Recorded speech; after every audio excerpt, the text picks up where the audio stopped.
thanks everybody for hanging in. It's been an unusual couple days, but hopefully you've gotten some good value out of the topics and the presenters. And I think we have one more great presenter today, Jeff Bennett. Jeff and his firm, they are one of our go-to experts for different aspects of strategic marketing, defining the market, segmentation, developing your value proposition, and overall marketing strategy development.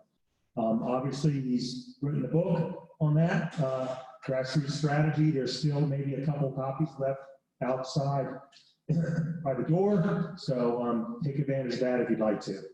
Yeah. Thank you, Ren. I'm going to take that back. So trying to figure out where to start. So a couple things. First, my name tag has one T. The book, it's spelled correctly with two T's. I had to double check that last night. So I think I'm going to start with a story to link this to the previous presentation. Maybe I should start with the disclaimer even before I do that. I've got no videos, no pictures of animals, and no soccer players, right? So if you're thinking about catching an earlier flight, I guess go ahead. Also, if you do need to, I'm going to try to finish a little bit before 3, but if you do need to leave early, certainly with the crazy day we've had, I understand. I just ask that you fill out your evaluation form first, and you know how to rate this session if you missed part of it. Benefit of the doubt, right? So my Amazon story is this: as a small first-time author with absolutely no clout, but right, you can't really sell a book without being on Amazon. They distributed our book, they put up the page, and because their algorithm didn't have any sales history, and because we're first-time authors, the book showed up as available, but not in stock, typically ships in 2 to 3 months. Now, I don't know about any of you, but are you going to buy something? The whole purpose of Amazon is I can get it in a day or two. If it usually ships in 2 to 3 months, you're not going to buy it, right? But the problem is no one was buying it, so they had no sales history. So for several days, and of course we're anxious new authors hoping that someone might actually read this thing, it said usually ships in 2 to 3 months. And then we noticed a change. There was one available through another seller, not for $29.95, but for $89. And I realized, I actually wrote a blog post about this, that's a value pricing store. You can get it in a week for $89, or usually ships in 2 to 3 months for $29.95. Whatever it was, it only lasted for about 48 hours, and Amazon figured it out, and you can now get it shipped within 2 days. So it is also available, by the way, in a Kindle edition, and hopefully sometime in May or June will be available as an audiobook. That is the fastest growing category, or fastest growing category of books, and growing even faster in business books than in other books. It grew 40%, audiobooks grew 40% in business books last year.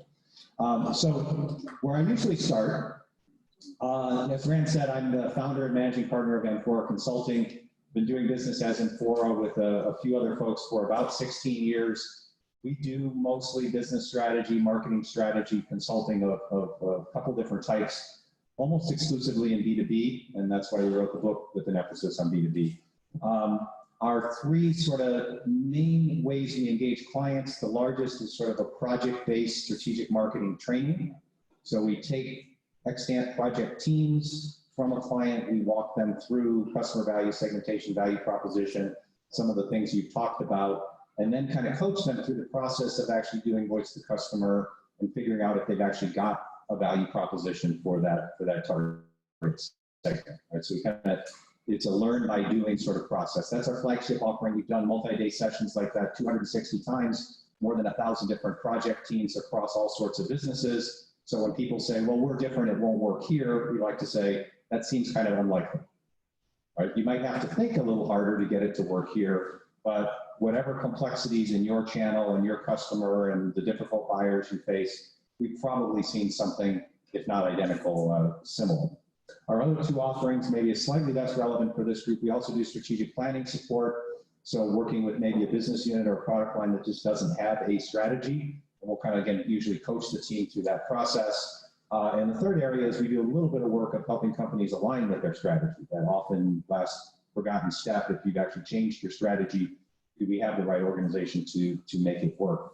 In all of that, we've got a very flexible engagement model. What we don't have is a big junior team of 26-year-old MBAs who have to fly in and crunch lots of numbers, right? So this is This is very much a teach you to fish, not a fish for you model.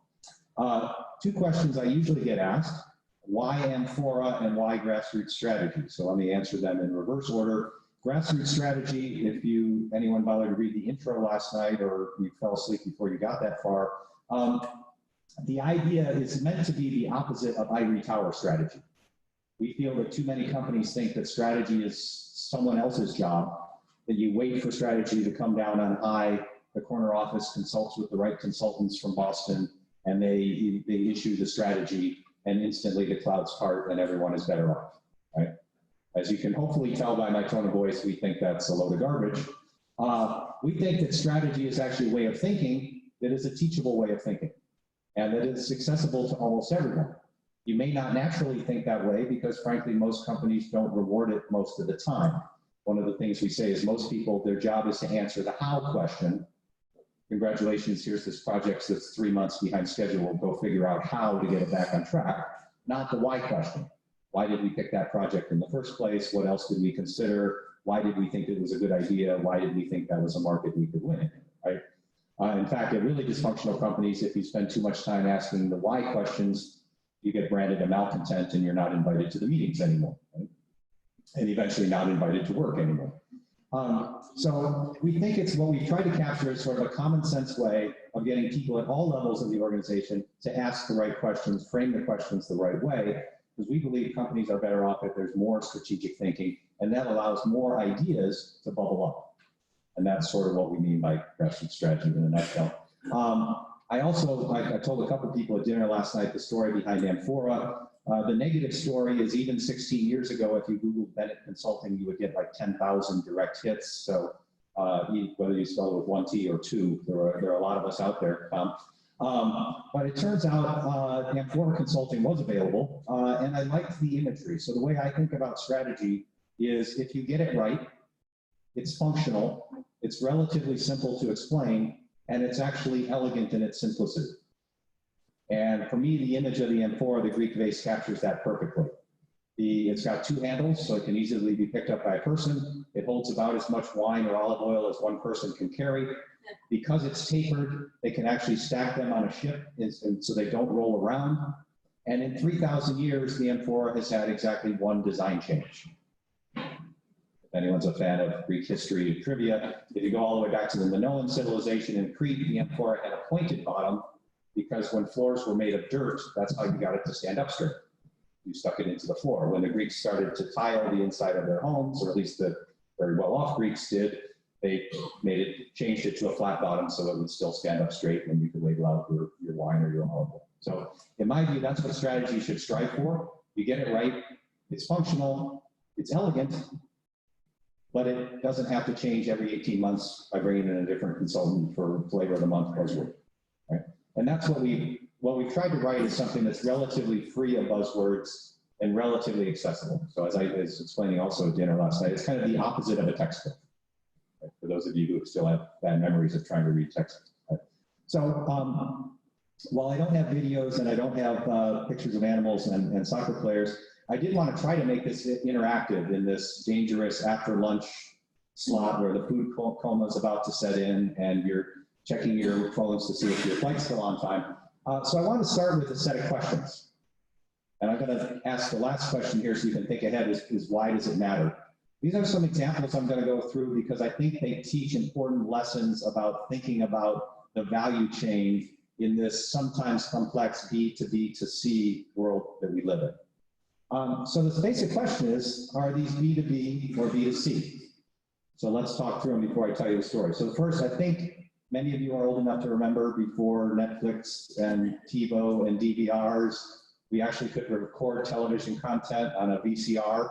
Most of them were flashing 1200 most of the time, right? If you're like, anyway. Is that consumer or business to business? See, that's a consumer product, right? Okay, pretty good consensus on that one. Residential thermostat. B2B should be, well, right. It's also a do-it-yourself. That would be consumer. All right, so we got, could be B2B, could be B2C, could be both. Tackifier for hot melt adhesive. This is what I love about the B2B world, that you get to, you know, sometimes VCR, you don't have to explain too much what that is. Thermostat, people kind of get it. tackifier for hot melt adhesive, right? Unless you sell chemical additives or something that's a little mysterious. Can we agree that that's B2B? Yeah. All right, okay. Bottled water. We're consumers and we see a lot of it. I think we would naturally say that's B2C, okay? Tires for your car. Got some folks from Michelin here. We see their commercials once in a while, right? It's probably, well, it's certainly got some consumer elements, but probably another one we want to say You both. have to separate the Right. aftermarket from the original. Okay, all right, and doing that well might turn out to be important. Metallic pigment for automotive paint. Sounds B2B, right? A consumer down there somewhere buying a car, but that sounds a little distant. And fiber for military body armor.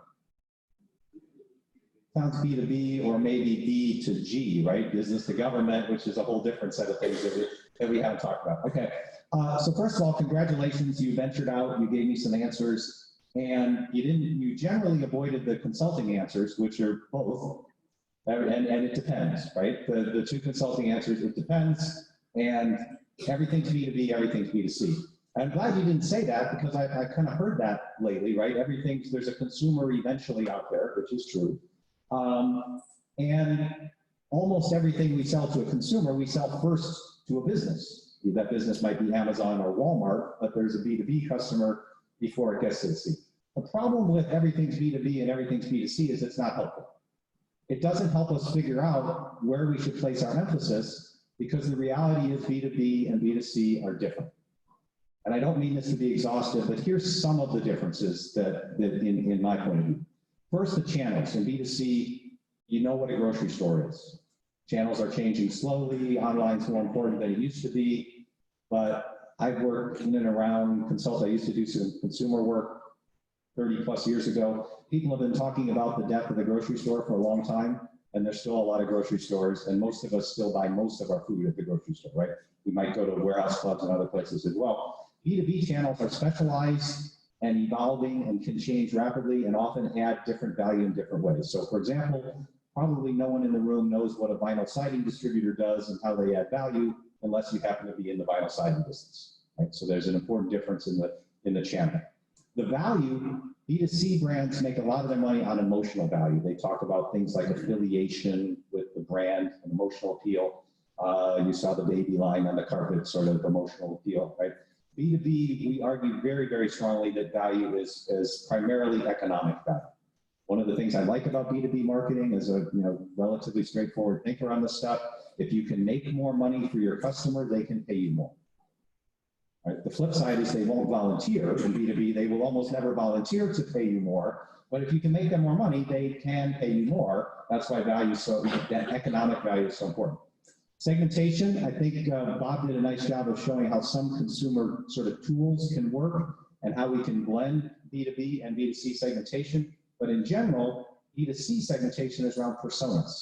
It's about getting into the mind of that consumer that we're selling to and understanding the softie versus the functional buyer versus the cost-conscious buyer. B2B segmentation is about differences in needs. It's Joe said it, I think, you've got to match the demographics to that need to make it actionable, but it always, always, always starts with needs.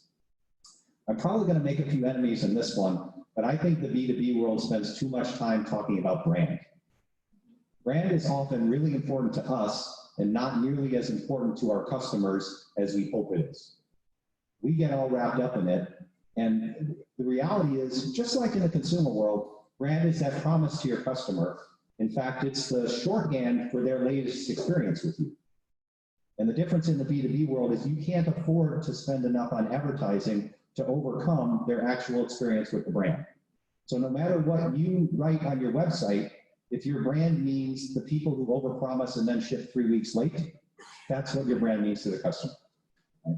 The other difference, and this is relatively large, in the consumer world, the brand often leads.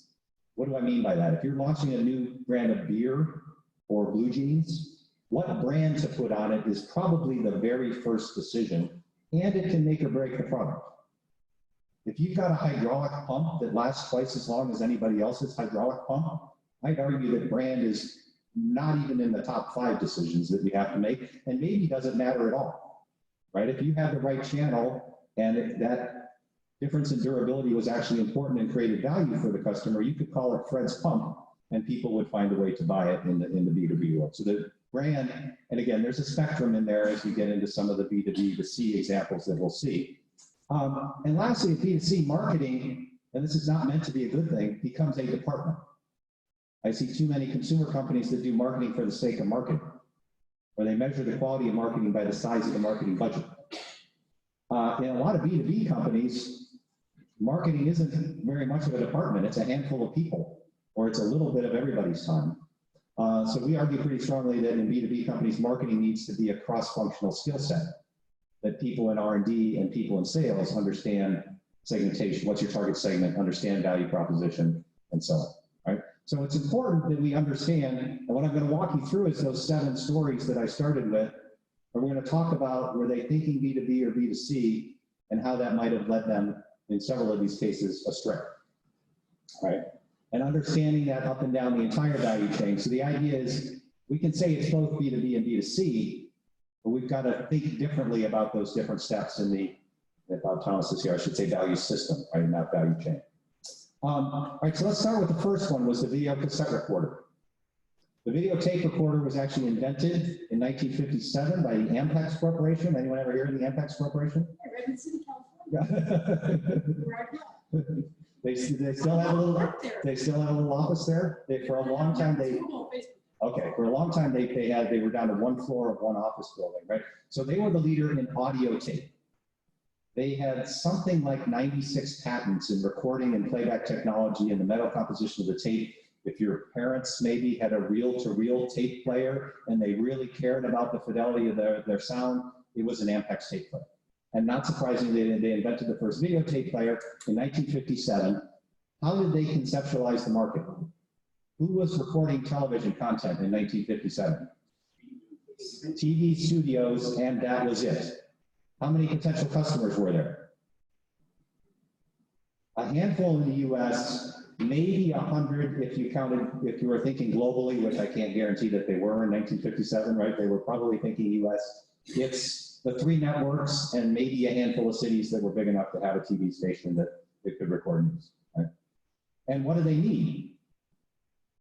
Really robust, runs all the time. Does it matter that the reel-to-reel tapes weigh 40 pounds because they're 2 inches thick and 2 feet in diameter, and it's got so many knobs and buttons on it, it takes an electrical engineer to run it? No, they didn't care, because their next best alternative was literally recording it on film, right? And Ampex knew those people because they were beginning to record the sound on Ampex audio tapes, right? So what did they miss? The market that didn't exist, right? So we say that marketing starts with a problem you solve for a set of customers. And in this case, they focused on the functional problem: who wants to record TV content?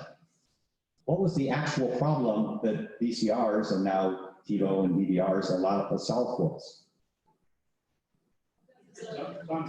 Time shifting, right? You could now, for the first time ever, you could watch TV on your schedule, not the network schedule.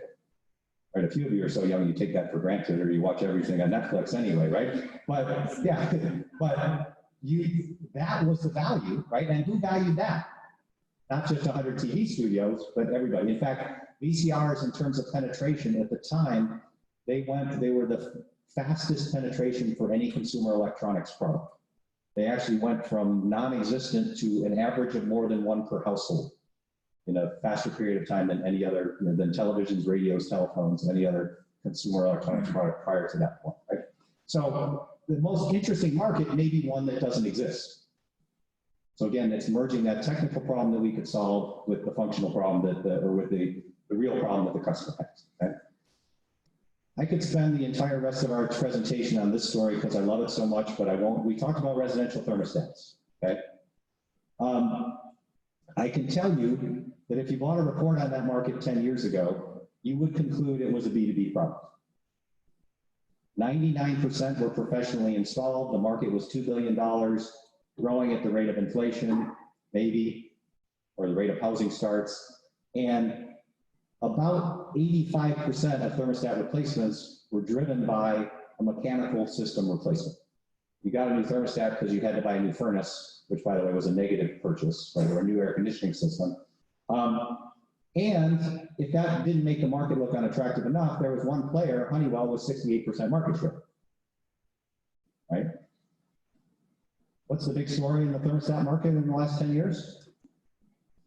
Let's see if I trust my animation here. Nest, right? Why did Nest enter this market? Right, if they looked at the market report, they would have concluded it was unattractive. Well, I'll tell you what the founders said. It wasn't for some great global planetary goal of saving energy. They were looking for a category where there had been no meaningful innovation for at least 20 years. And what's the problem that Nest solves that the thermostat didn't solve so well? Internet control. Yeah, I'll jump to the answer because I'm going to try to tell the short version of the story in the interest of time. What Nest realized was actually 3 or 4 things altogether. First of all, that they realized that the thermostat as a product didn't actually meet the consumer needs. They had access to, by the way, everyone else in the industry had reports that, remember programmable thermostats that were rolled out in the 70s, that by 2010 were in 60-some% of households? 19% of them were actually used. 81% of programmable thermostats were permanently set on hold. What is the value of the programmability feature if your thermostat is permanently set on hold? None, right? What did the engineers in the thermostat industry say? That's user error. We solved the technical problem, that's user error, right? And by the way, the incumbents, who did they think their customer was? They thought it was the heating and cooling contractor, because the thermostat gets installed along with the furnace replacement. They're going to install the brand of thermostat that they have on the truck, right? Because it's about not losing the $1,000 of profit they're going to make on a furnace sale, right? So the goal is to be on their truck.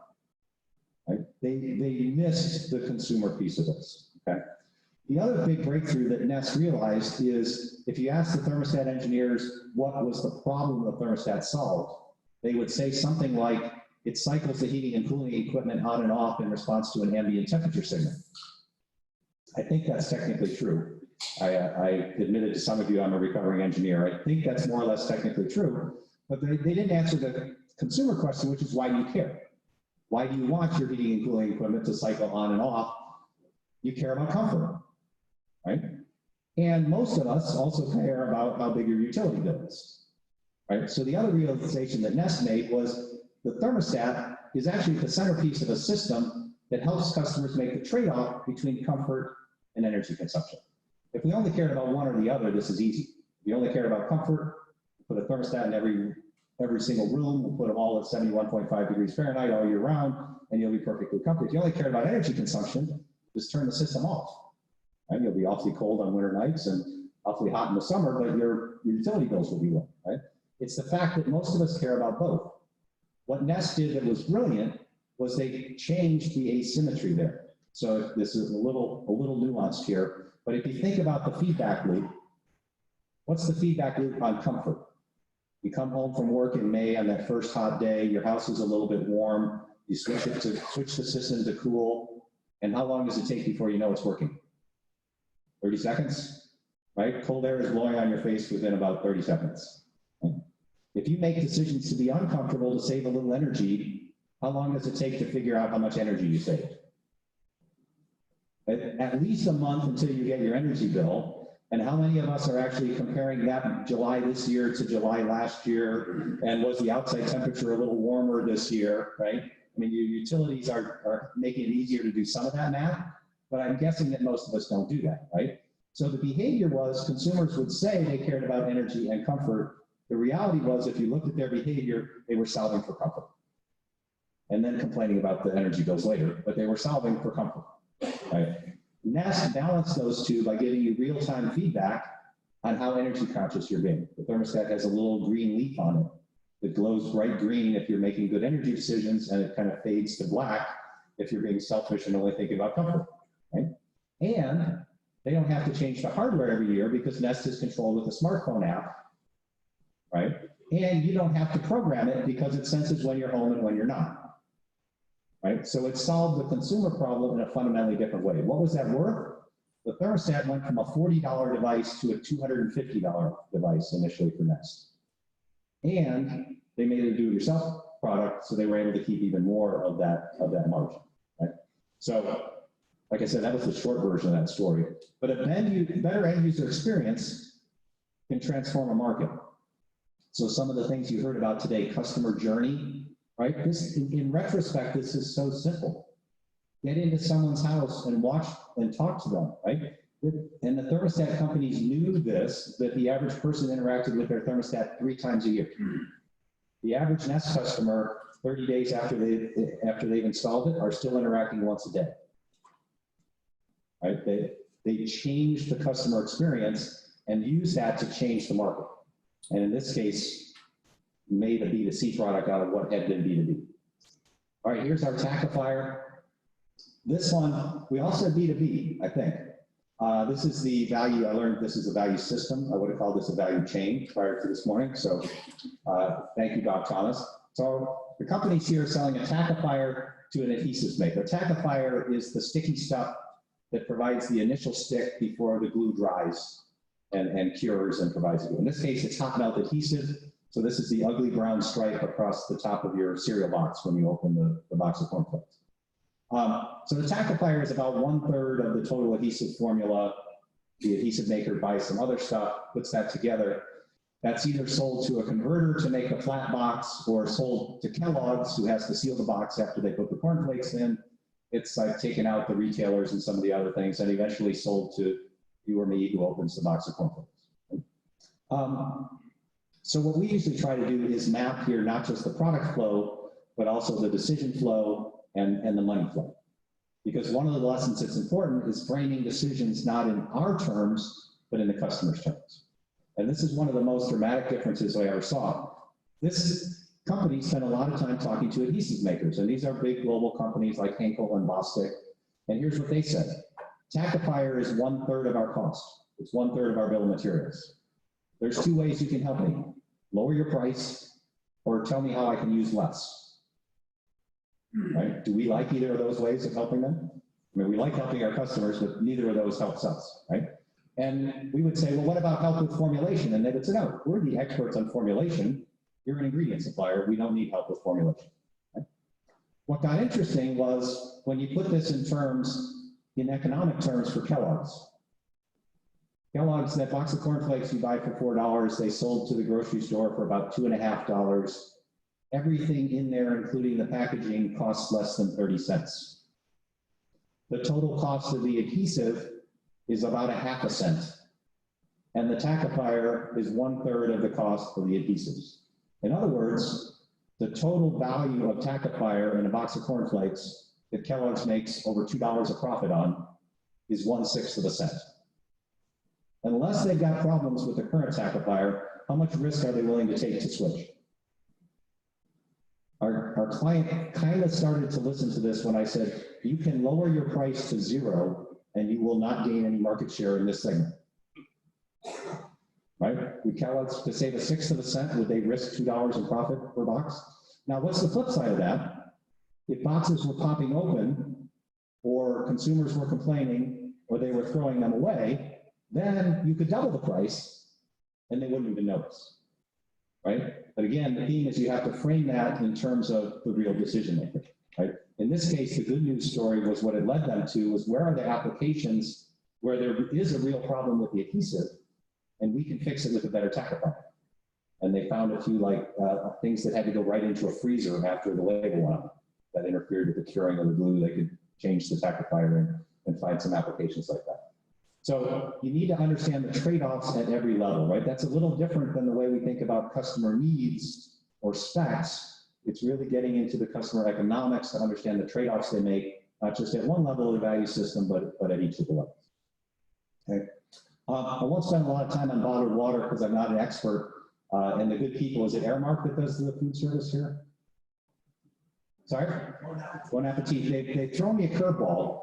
Because my point on this one was this, if you think about bottled water, this is one where we all said consumer product. But as a consumer, what's the choice you're usually making at the point of consumption? I would argue the choice you're usually making is water versus something else. You're standing out here thinking water versus coffee, or water versus Diet Coke, or you're at the movie theater going water versus giant-sized Coke, or you're at the baseball stadium saying water versus beer. I don't even know that. Why is that a decision? I can help you with that one at the ballpark. But here's kind of how this looks. There's over 75 brands of bottled water based on my extensive Google research, over 75 brands of bottled water in the US. The typical retail outlet has somewhere between 1 and 6. And in a lot of places like movie theaters and sports stadiums and corporate catering, it's 1. And then the consumer's really deciding water versus something else. Right? So if you were drinking water all week, by the way, and this is the curveball they threw me, they actually had Dasani yesterday, Aquafina this morning, and then Smart Water with lunch. Right? So you just consumed 3 different brands of bottled water. Were you thinking about brand and brand positioning and attributes as you were? No, you were thinking water versus coffee or water versus Diet Coke at each of those occasions, right? And by the way, why is it almost always Aquafina or Dasani at those places that typically carry only 1? Those are Coke or Pepsi, right? So that it doesn't make sense to add another supplier. Those are distributed by Coke and Pepsi, and that becomes the easy choice for the business, right? Because they know you're not going to go to a different movie theater because they don't have your preferred brand of bottled water. All right. So you need to frame the decisions from the customer perspective, right? What's the customer really deciding, which in this case was water versus something else. All right, tires, we said it depends, right? We said it's, and some of us have been in this situation. We were thinking about this poor guy as the consumer, right? I'm going to tell this story from the perspective of these guys, not Bib, the Michelin man here. The guys in Akron, Ohio with the blimp. And let's go back to the 70s and 80s, right? Goodyear, while a fantastic company, in 1989, J. Walter Thompson said it was one of the 25 most valuable consumer brands in the United States. Incredibly high brand awareness.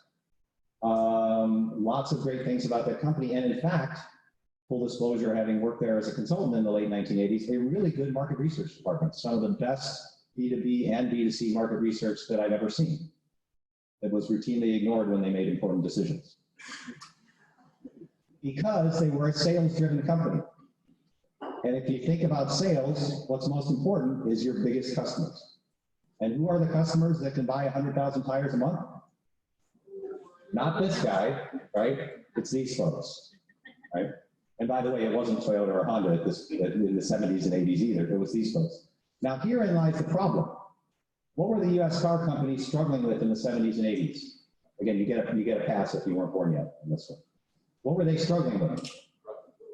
Profitability. What was, from a regulation standpoint, what was, it started in the 70s? Safety, fuel efficiency, even before airbags, fuel efficiency was a big one.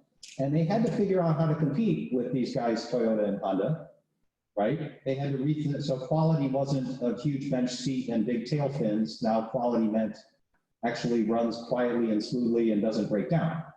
Right? So when they were talking to the tire makers, they said, we want 2 things. We want fuel efficiency and low noise. And Goodyear said, we can do that. It turns out, if you make fuel efficient tires that are low road noise, they don't last very long, and they're horrible in the rain and snow. If they had talked to this guy about what he wanted, in fact, Goodyear knew this because they did the market research, what do consumers want in their tires? They want them to last a long time, and they want them to be, some would argue there's no tires that are safe in rain or snow, but they want to feel safe in rain or snow, right? And what did Michelin do about this time? Invented the steel belted radial, launched it in the US, and there's a Michelin corporate historian here, you can correct me, 74, 75 sort of time frame, I believe, with a 50,000 mile guarantee, which is about 3 times longer than bias-ply rubber tires lasted. And because they weren't selling lots of tires at a loss or a break even, to these guys were sort of able to reshape the market. So your direct customer may not understand the value of their output, right? So when they were talking to these customers about their requirements, and they were saying, I've got some urgent issues. I need to meet these new CAFE standards. I need better mileage. Can you give me tires that get better mileage? And I've got to compete with Honda and Toyota, and its quality is not about big tail fins and engine roar and big bench seats. I've got to figure out comfortable ride and feel. Can you help me with low interior noise? And they did, but they did it without a complete understanding of the market. Right? So I guess the other way I word it is the end customer always matters, right? Even if it's not obvious.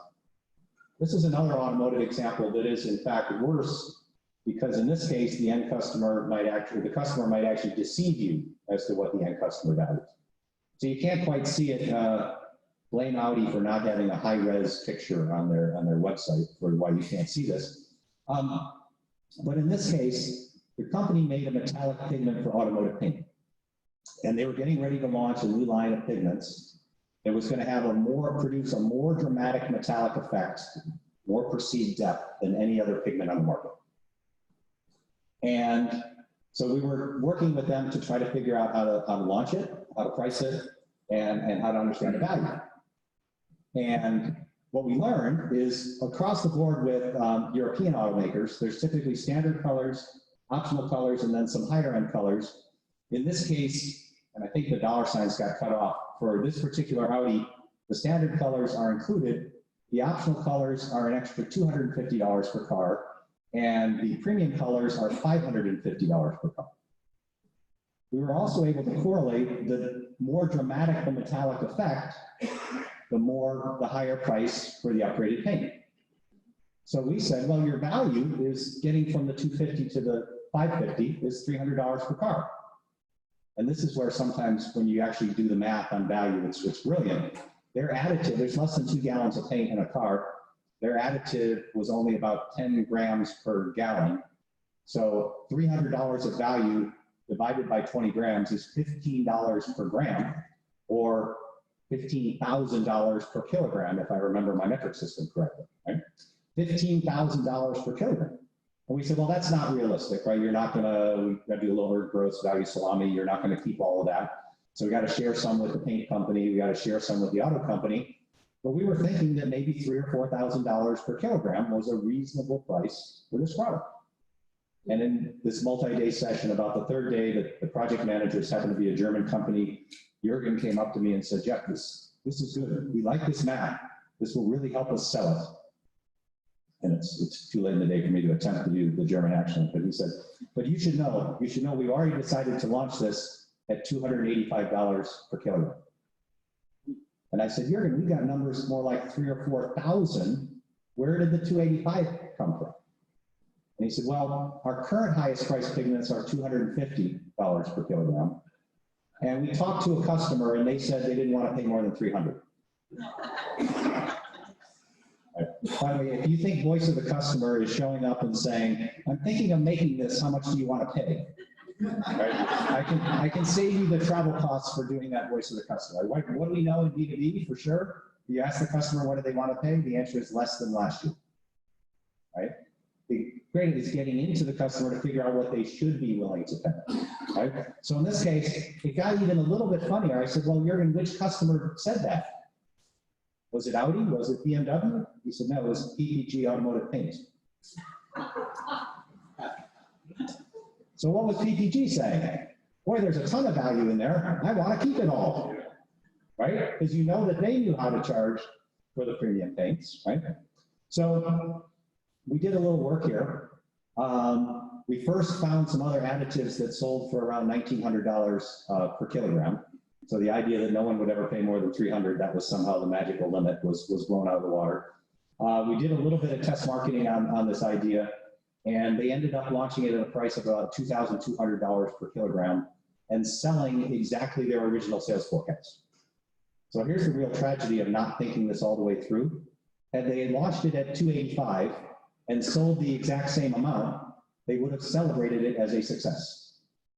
Right? They would not have known that they missed this massive upside opportunity. Right? And in this case, right, the customer, even worse, not only did the customer not know the needs of the end customer, in this case, the interim customer was intentionally deceiving you. They saw the value, they just wanted to keep a bigger piece of it. So again, the only way out is to understand value all the way through that chain. The last of my 7, body armor for the soldier. I think we said for sure this is B2B. This is a relatively long, complex supply chain. Polymer pellets made into fiber, made into shields, sewn into garments, sold through the DoD purchasing process, which I won't even attempt to describe, eventually shipped to a soldier. What's critical about this one is how much input does the soldier have in that purchase decision? Absolutely none, right? With incredible respect for anyone who's ever been a soldier, I believe I'm correct in this. No one asks you what time you want to get up in the morning. No one asks you what you want for breakfast or what color uniform you want to ask that day. And I'm absolutely certain no one is asking you, whose brand of fiber would you like in your bulletproof vest? Right? The soldier's not, if you did the decision process, the soldier's not in that decision. Why does the soldier as an end user matter here? Who gets the value from body armor when it does what it's supposed to do? The person's wearing it. And does the way they use it maybe impact that value? If, for example, it's so bulky or heavy or absorbs water and therefore they're not using it, maybe a warning sign, right? So if you were in this market, what would you want to do? I'd go observe end users, right? Or talk to and observe end users. I would do VOC, or at least observational stuff, down here.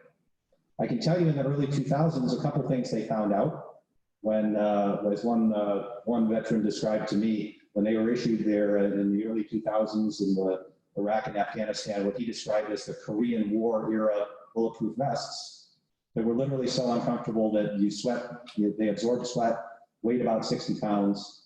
You couldn't actually move your arm in your position to fire your weapon. So anyone who thought they might have to shoot just took theirs off so that they could fire the weapon. And if you remember the other side of this is we might find not only defects, but opportunities. In those days, we were sending Humvees, not armored, on missions that actually should have been done by an armored vehicle.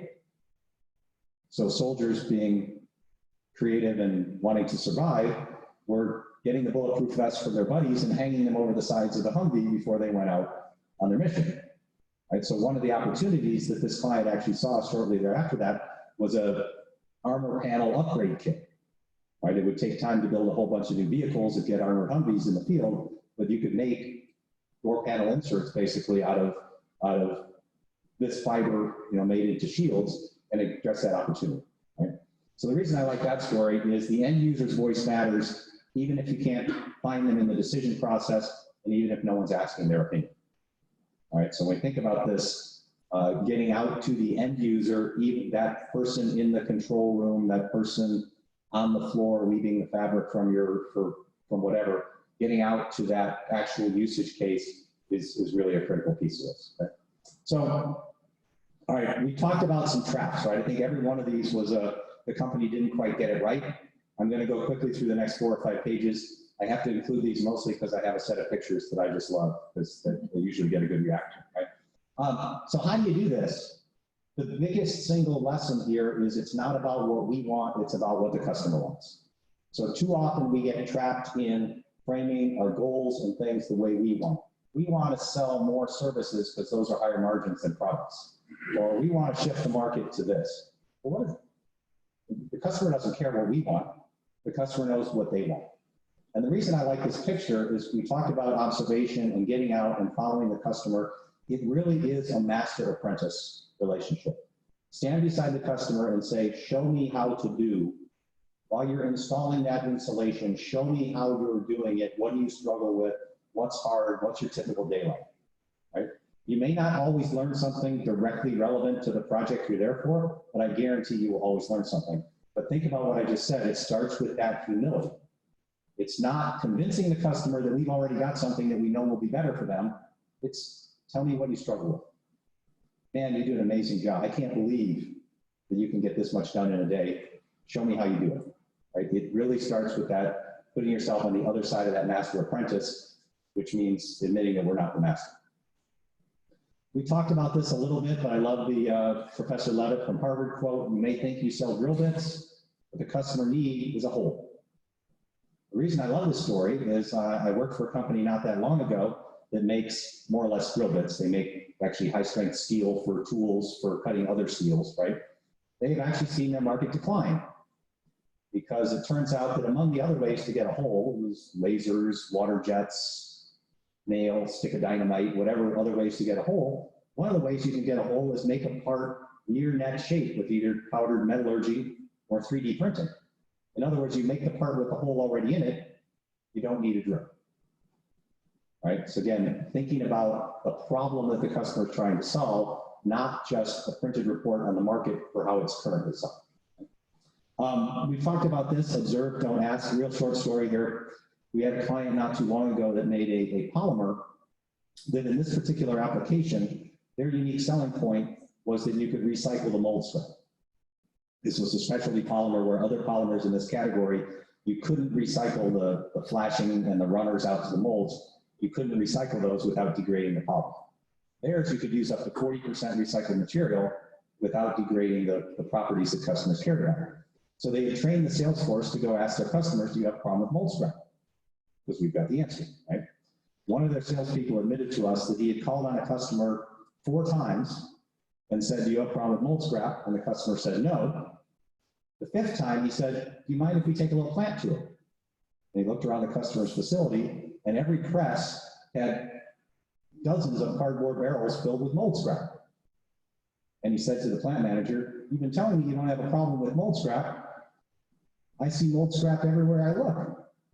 And the plant manager shook his head and said, I don't have a problem with mold scrap. And he pulled out his clipboard, mold scrap budget 12%, year to date 10.5.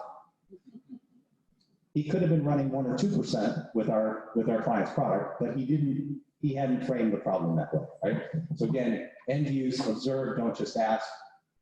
I just have to throw this is another one of those pictures. This is that they may think they've solved the problem already, right? I just have a bigger budget for mold scrap and it's solved, right? One of our clients calls these the MacGyver solutions. Look for those things that they're doing today with duct tape and wire where, hey, maybe that ought to trigger, maybe we can come up with a better way to do this, right? The most important customer, we talked about this, may not be the one who buys directly from you. That was the mistake of the tackifier company, for example, only responding that there might be a customer out there who doesn't need the VCR customer, who doesn't even buy from you today, who might be the most attractive customer. So think broadly about that. Try to quantify value. I'm running out of time to tell all my favorite stories, but this was the maker of that welding mask had a value proposition around fit, that they had more degrees of adjustment, which led to a more comfortable fit than any other sort of professional tier welding mask. And they gave us the challenge of how do you put a value on fit? And we worked with them and actually, and so maybe there's a small market for the individual welder who's buying the mask for themselves, right? You can imagine you might pay a little bit extra for a more comfortable mask if you have to wear it 7 hours a day, right? But they actually went and did a study at a shipyard in Korea and found that the average welder was adjusting his or her mask 20 minutes a day, 20 minutes per shift was spent not welding, but adjusting the mask for fit. And they figured they could cut that in half if the mask had more degrees of adjustment and better fit individual faces. So they were able to save 10 minutes of productivity per welder times at this particular shipyard, about 10 minutes per day per welder times about 3,000 welders at this shipyard. Right, so they were able to go back and think about now you can sell that to a different stakeholder. The value of comfort goes to the welder, the shipyard's willing to pay for productivity. And so you got to think all that through. It bears repeating that not all customers are the same. So all of this you really have to segment, right? And segment based on needs. And I won't repeat anything else Bob Thomas said. I do like this slide too. You are not the customer. Actually, Bob Cooper talked about the Chamberlain company, and I did some work there as well, Bob. And I got to the point, Chamberlain makes garage door openers. And they're a brilliant, profitable, really smart company, and they do a great job with Agile Stage Gate as well. But one of the problems they have is that the people that work there spend 45 or 50 hours a week thinking about garage door openers. And so they live, eat, and breathe features and functions and pros and cons of different models and brands that you don't even know, because what they know from their own research is the average customer only thinks about the garage door opener when it doesn't work. And unless it's a power outage or something, they're actually pretty reliable. They only break down once every 12 to 15 years. They also know that the average customer is in the market for an hour. So let me clarify that difference. Their customer thinks about garage door openers for an hour once every 12 to 15 years. They think about garage door openers 45 or 50 hours a week, every single week. That's what I mean by you're not the customer. And oh, by the way, what they've discovered when they actually stop trying to do real consumer preference, positioning segmentation, and did buying behavior segmentation, there's basically two kinds of customers. The customer who wants to make one phone call, usually to the 800 number that's on a sticker on the side of the garage door opener, and will get, and assuming that person can get there quickly, will buy whatever they have on the truck. There is a smaller segment of people, mostly retired with a lot of time on their hands, who will make 3 or 4 phone calls and compare prices. But then they will pick one, and by the way, neither one of those asks a single thing about brand. Right? What do they buy? They buy what's on the truck. Right? So I'd argue that we're back to that one being a real B2B, a B2B sale. Okay? All right, on to my summary slide, and I think I delivered on time here. Understanding value along the entire value chain, value system is critical. Understanding where it's B2B and B2C is critical because they're different. And some of the lessons we learned along the way today, the most interesting market may be one that doesn't exist yet. That was the VCR example. A better end user experience can transform a market. That was the Nest success story. You need to understand trade-offs in every level of the value chain, not just react to the direct customer. That was the tackifier. You need to frame the key decisions from the end customer perspective. Actually, that one was the tackifier. Your direct customer may not understand the value of their offering. That was the tire story at Goodyear. Or they may even try to hide it from you. That was the automotive paint. And the end user matters even if no one's asking their opinion today. Right? In fact, that's one of the best ways to transform a market is go solve the end user problem that no one else is solving. Let me leave you with one final thought. This is what I used to say. If there's a better solution for the end customer, someone will find it. Strive to have that someone be you. It may not look like our current product. It may be something we're afraid of. It may be software, not hardware. But if we can find it, we can do a better job of serving the end customer need. We'll fix it. One of my clients about 2.5 years ago corrected me. He said, Jeff, you know what? The world is now moving so fast. Let's see if this animation works. If there's a better solution for the end customer, then somebody has already found it and you just don't know it yet. Right? The reality is industry after industry is figuring out we're not just competing against our traditional competitors that we showed in the pie chart. We're competing against 2 Stanford students in their dorm room thinking of the next Uber or the next disruptive technology. And so it's even more important than ever that we focus on that end customer and then figure out how to work that entire value system to deliver value. Thank you.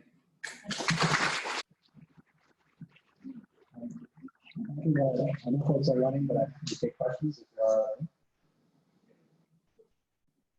All right, then I'm happy to remind you to join our LinkedIn group. I'll reach out to those of you I've talked to by that way, and you can visit our website, AMPHORAconsulting.com, and you're free to leave nice reviews on Amazon as well.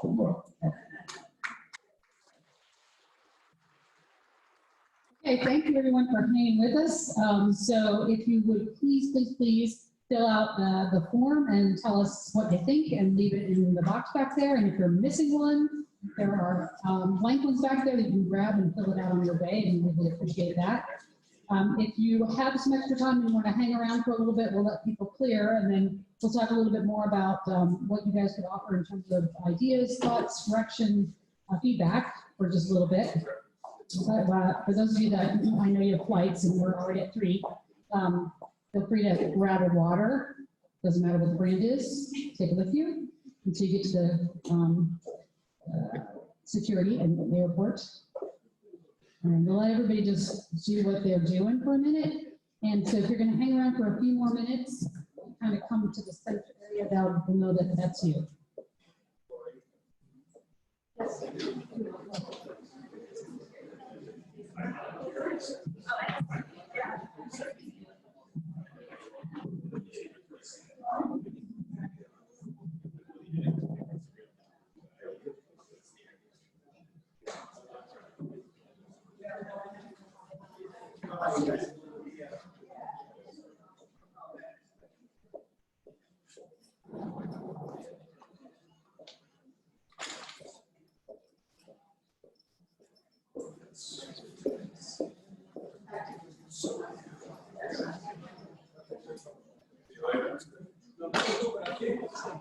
Thank